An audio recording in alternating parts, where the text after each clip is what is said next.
Good day, ma'am. Good day, classmate. We are the group 6 and our topic is Introduction to Different Functional Areas of Management. Topic number 1, Human Resource Management. Human resource departments are responsible for a wide variety of activities across a number of core organizational functions.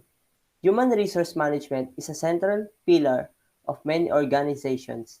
Human resource departments are responsible for activities spanning a wide variety of core functions. In short, human resource activities fall under the following five core functions: staffing, development, compensation, safety and health, and employee and labor relations. Within each of these core functions, HR conducts a wide variety of activities. These activities are all linked by a concern for employee well-being and ensuring organizations treat employees in a way that provides mutual benefit for both the employee and the organization. The core functions of human resource.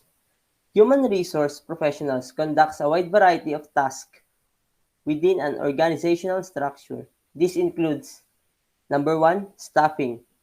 Staffing includes the activities of hiring new and full-time or part-time employees, hiring contractors, and terminating employee contracts. Number 2, development.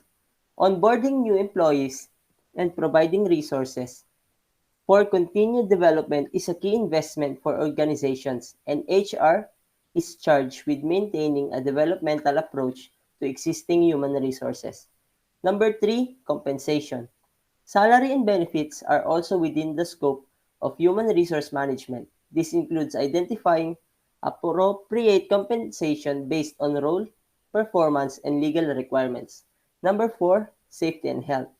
Achieving best practices in various industries include careful consideration of safety and health concern for employees.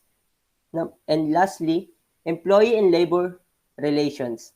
Defending employee rights, coordinating with unions, and mediating disagreements between the organization and its human resources is also a core function of HR. The mission of human resource management.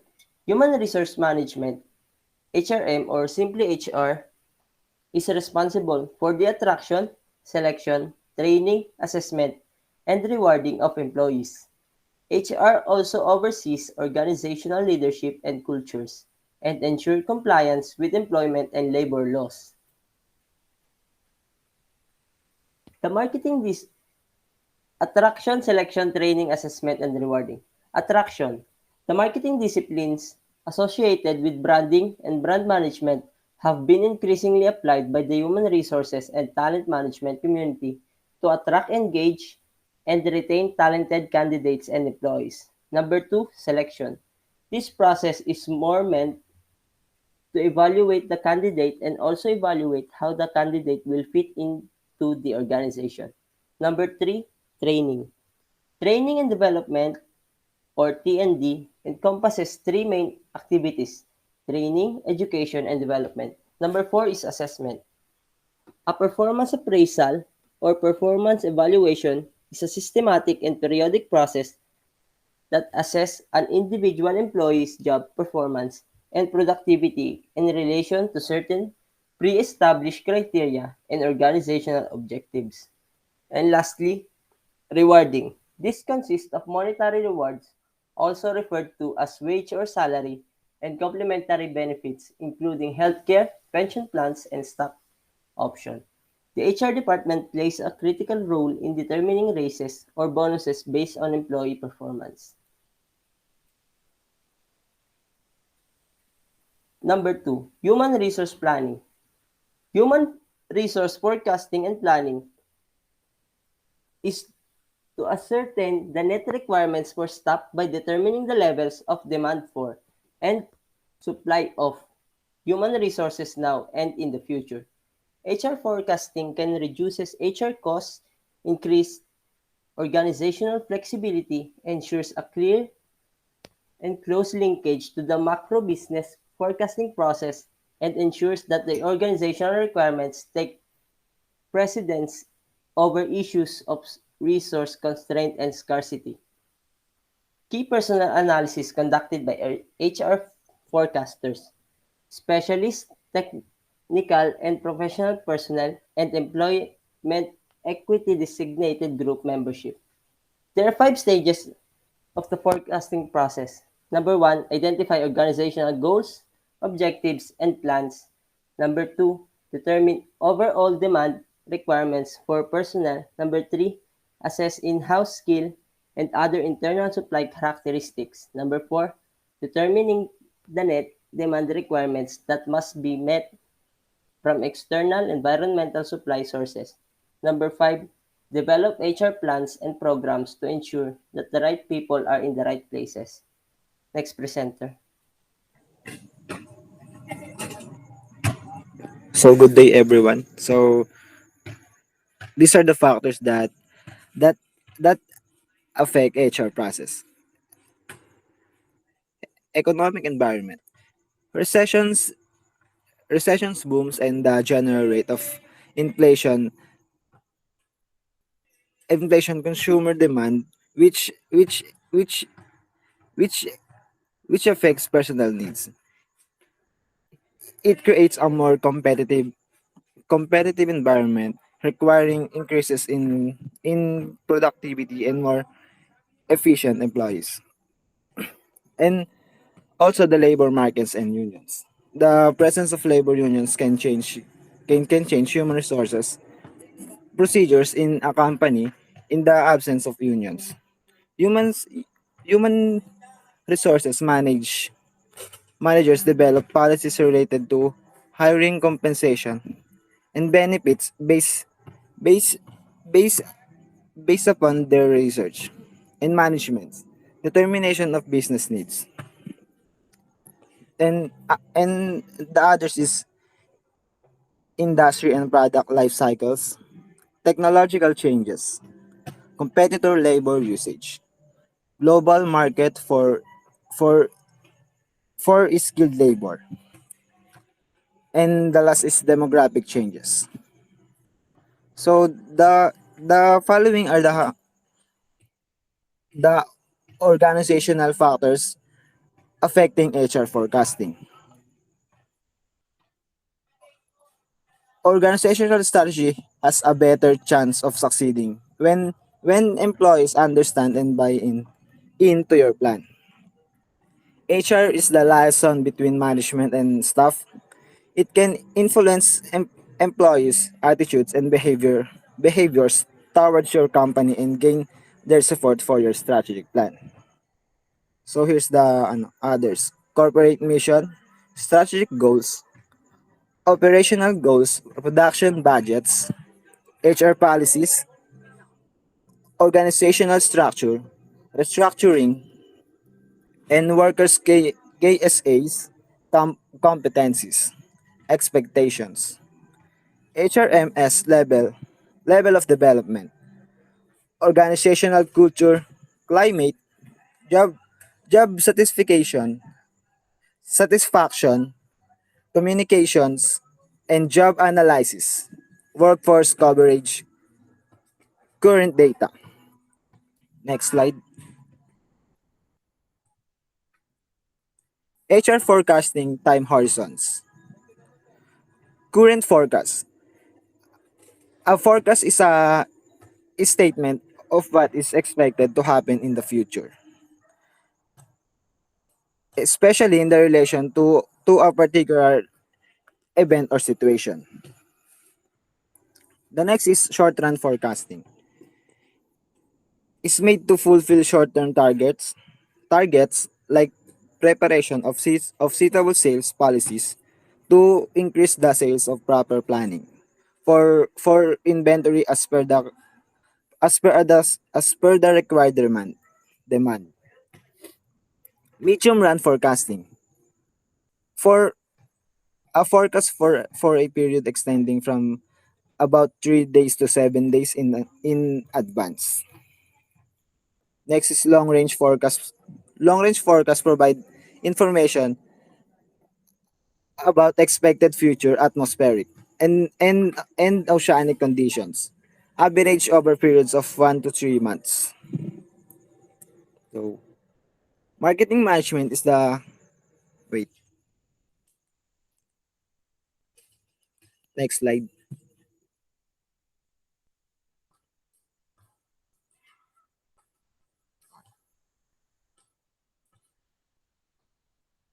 Marketing management is the process of planning and executing the conception, pricing, promotion, and distribution of ideas, goods, and services to to create exchanges that satisfy individual and organizational goals.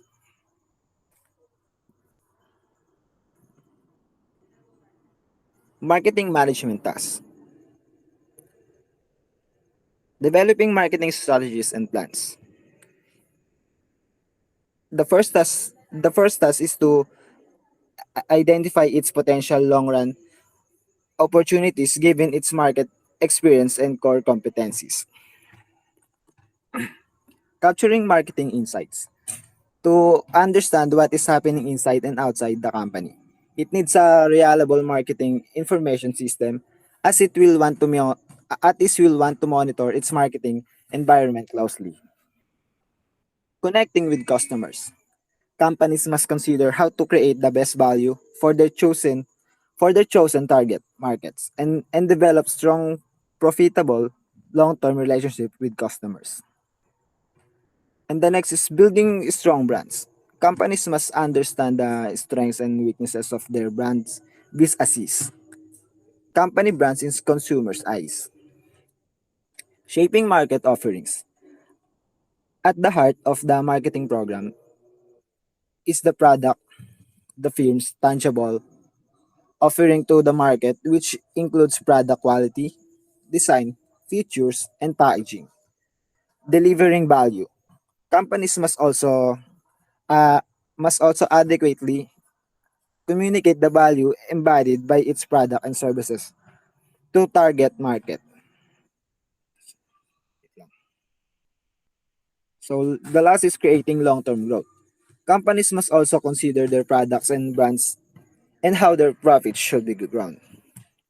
Next slide. For the number 4, operations management means the administration of business activities for attaining higher efficiency. For example, if an organization makes furniture, some of the operations management decision involve the following: purchasing wood, fabric, hiring and training workers, location and layout of the furniture factory, purchase cutting tools and other fabricant equipment. Next slide.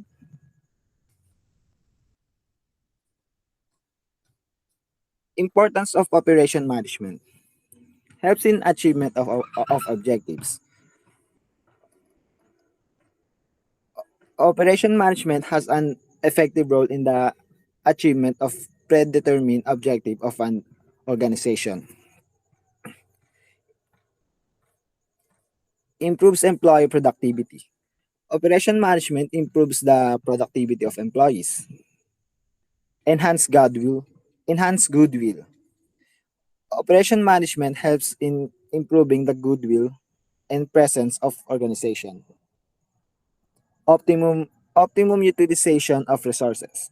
Operation management focuses on optimum utilization of all resources of the organization. The last is motivates employees. Operation management helps in motivating the employees towards their roles. Operation managers guide all peoples in performing their roles and provide them with better atmosphere. Scope of operation management. Increase productivity. The importance of operation management in enhancing corporate productivity cannot be overstated. It oversees all parts of production to provide the maximum level of efficiency. Next is raises revenue.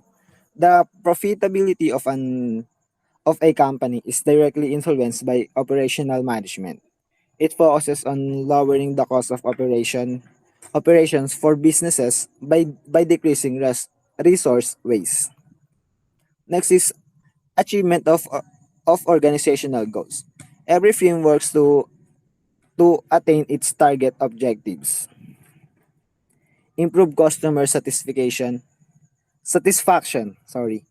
Client happiness is is essential for any organization to improve its customer connections. Next is reduce investment need. Operation management lowers the company's additional capital requirements. It guarantees that all of the company's money is put to good use. Enhance goodwill. Every firm strives to maintain adequate goodwill in the marketplace. The goal of operation management is to improve the company's market position. The last is improve innovation. Operation management aids in the implementation of novel organizational changes. Operation managers make all production planning decisions after doing study and analyze of current market conditions. Next speaker. Good day, everyone. Next is nature of operations management. The first one is dynamic. Operations management is dynamic in nature. It keeps on changing as per market trends and demands. The second one is transformational process. Operation management is the management of activities concerned with the conversion of raw materials into finished product. And the third one is the continuous process. Operation management is continuous process. It is employed by organization for managing its activities as long as they continue their operations. And the last one is administration. It means that operation management administers and controls all activities of the organization. It ensures that all activities are going efficiently and there is no underutilization or misutilization of any resources. Next slide.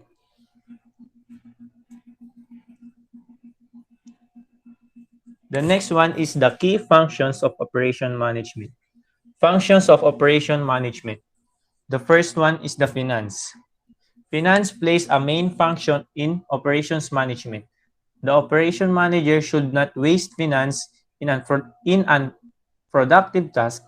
He should ensure that all the finance of the organization is utilized for the manufacturing of useful goods or services which may satisfy consumer wants. The second one is the operation.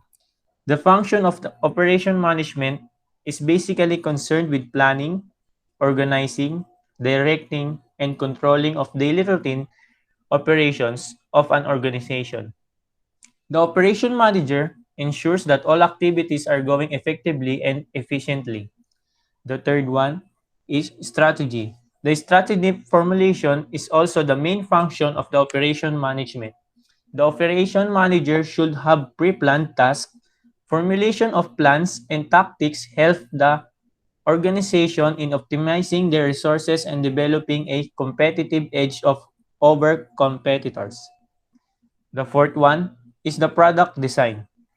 It is the duty of operation manager to design the product according to the market trends and demands.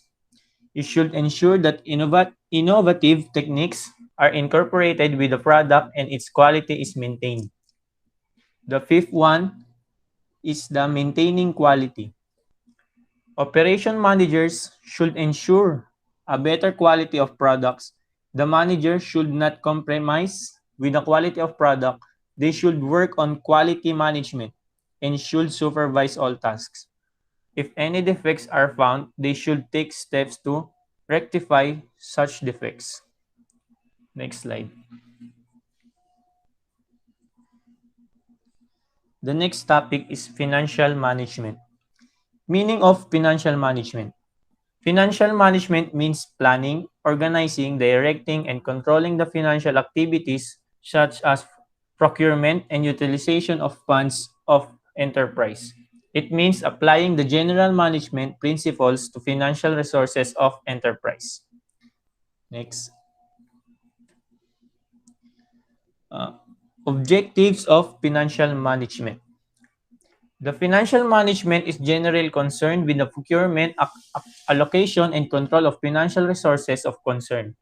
The objectives can be: number one, to ensure regular and adequate supply of funds to the concern.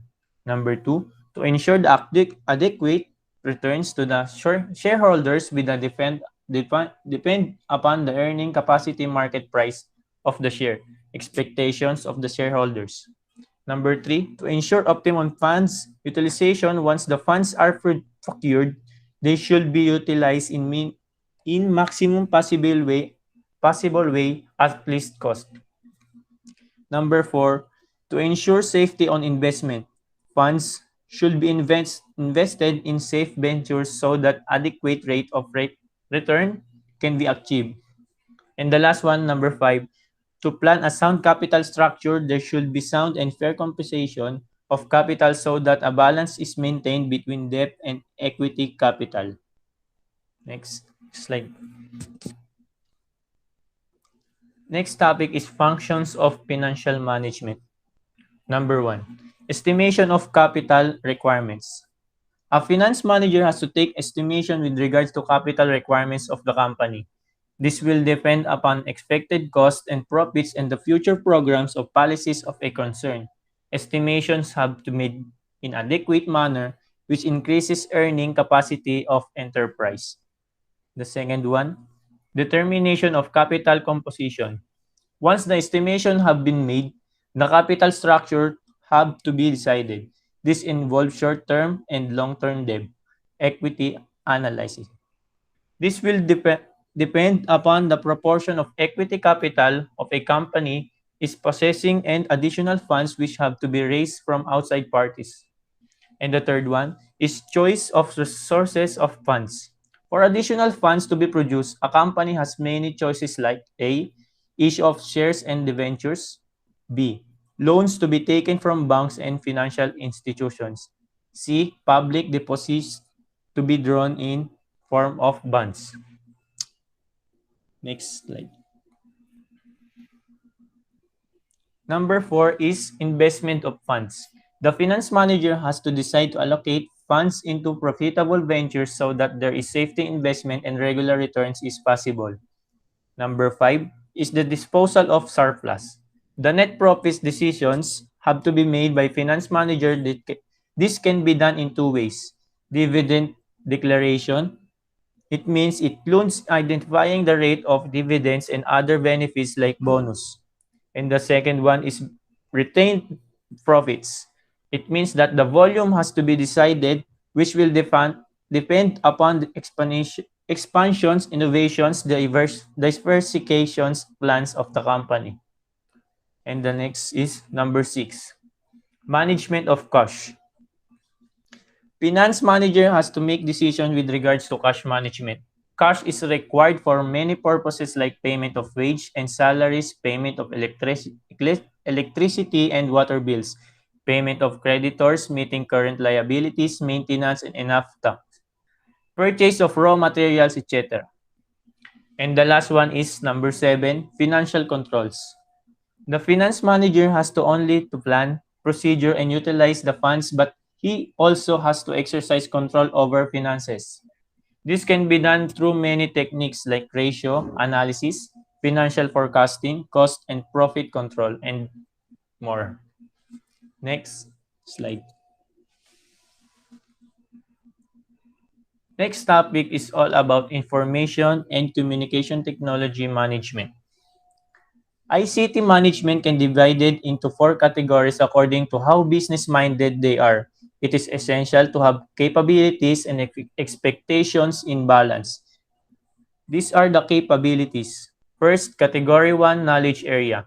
It means that the information and communication technology, ICT, requires specific skills in certain knowledge areas, and individuals responsible have this task, included their job descriptions, and in some cases, the tasks are not even written into the job description. However, the individuals that perform this ICT task can be recognized.